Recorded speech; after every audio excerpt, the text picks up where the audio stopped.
এসেছে, পরিবারের জন্য আপনি যে ব্যয়টুকু করছেন, প্রত্যেকটা ব্যয় আপনার সৎকার সব আপনার আমলনামায় লিপিবদ্ধ হয়ে যাচ্ছে। সুবহানাল্লাহ। কিন্তু আমাদের এই রুজিগুলো সঠিক আছে কিনা? আমি যে ইনকামটা করলাম, আমার ইনকামটা হালাল ওয়েতে হয়েছে কিনা?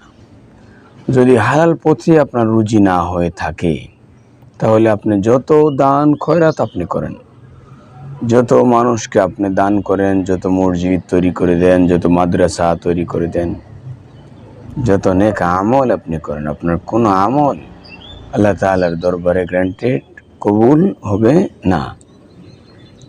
এই কথাটা একেবারে দিবালোকের মতো, দিনের আলোর মতো একেবারে ক্লিয়ার, পরিষ্কার, যে আপনি অন্যায় পথে যত রুজি করবেন, করে আপনি যত ভালো কাজ আপনি করবেন, দান করবেন, একটা ভালো কাজের আপনি নেকি পাবেন না।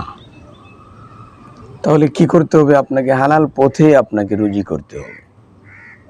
হালাল পথে রুজির কোনো বিকল্প নেই, কোনো অল্টারনেটিভ কোনো ওয়ে আপনার নেই নেকি উপার্জনের।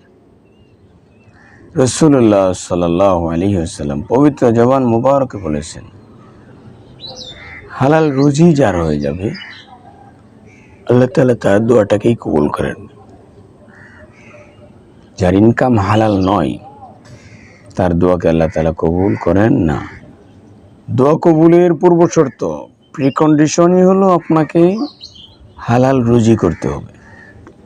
আপনি হারাম পথে রুজি করে যদি আল্লাহ তাআলার কাছে কান্নাকাটি করেন, আল্লাহ তাআলার কাছে দোয়া করেন, আল্লাহ তাআলার কাছে চান, আপনি এটার প্রতিফল পাবেন না।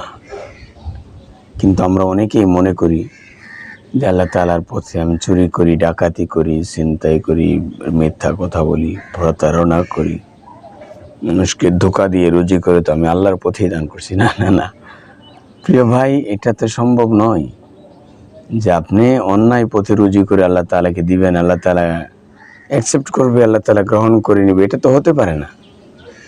আল্লাহ তাআলা পবিত্র, আল্লাহ তাআলা পবিত্র, আল্লাহ তাআলা পবিত্রতাটাকে ভালোবাসেন, পছন্দ করেন, গ্রহণ করেন। আল্লাহ তাআলা বলেছেন, লা ইউহিব্বুল মুতাতাহহিরিন, আল্লাহ তাআলা অবশ্যই পবিত্র জিনিস ছাড়া অপবিত্রতাটাকে আল্লাহ তাআলা গ্রহণ করেন না। এই জন্য প্রিয় ভাই, আমাদের অনেকেই আমরা হারাম পথে রুজি করে হালাল পথে দান করতে চাই, হালাল পথে খরচ করতে চাই, কিন্তু আপনি জানবেন যে এটা আপনার গ্রান্টেড হবে না। আপনি শুধুমাত্র কলুর বলদের মতো, শুধু আপনি গাদার খাটুনিটা খাটলেন, তাছাড়া আপনি প্রকৃতপক্ষে কোনো লাভবান হবেন না, আপনি বরং আপনি বিপদে পড়বেন। আল্লাহ তাআলা কোরআনে কারিমে বলে দিয়েছেন, ওয়ালা তাজিরু ওয়াজিরাতু উযরা উখরা, একজনের বোঝা আরেকজনের ঘাড়ে চাপানো হবে না।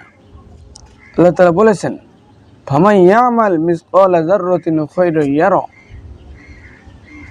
আপনি যদি অনুপরিমাণ ভালো কাজ আপনি করেন, সেটা আপনি পরকালে পাবেন। ওমান ইয়ামাল মিসকালা যাররাতিন শাররান ইয়ারা, আর আপনি খারাপ কাজও যদি অনুপরিমাণ আপনি করে থাকেন, সেটার প্রতিফল আপনি পরকালে দেখতে পাবেন। একেবারে ছোট থেকে ছোট, যেটাকে আপনি কোনো কাজই মনে করতেন না, সেটাও আপনি দেখতে পাবেন। যেন প্রিয় ভাই, আমরা একটা ধোঁকার মাঝে থাকি। আমাদের সমাজ, আমাদের রাষ্ট্র আমাদেরকে ইসলামটাকে শেখানোর মতো উপযুক্ত পরিবেশ তারা করতে পারছে না। কিন্তু জন্য আপনাকে বসে থাকলে তো হবে না, আপনাকে ইসলামী নীতি আদর্শকে শিখতে হবে। এটাকে আপনার জীবনে অ্যাপ্লাই করতে হবে। যদি আপনি না করেন, পরকালে আপনি অনেক ক্ষতিগ্রস্ত হয়ে যাবেন। যেটা আল্লাহ তাআলা বলেছেন, ওমা লাহু ফিল আখিরাতি মিন নাসিব, তারা পরকালে কিচ্ছু পাবে না, একেবারে কিচ্ছু পাবে না। এজন্য সম্মানিত শ্রোতা মণ্ডলী, আমাদের সমাজে শিক্ষিত মানুষ অনেক রয়েছে, আমাদের সমাজে অনেক মানুষ অনেক রুজি করে, কিন্তু আমাদের রুজি কতটুকু হালাল এটা আমাদের যাচাই করা অবশ্যই কর্তব্য। যাচাই যদি আমি না করি, তাহলে অন্যের প্রতি রুচি দ্বারা ইবাদত বন্দেগী করে আমি আমার পরকালকে সাজাতে পারবো না।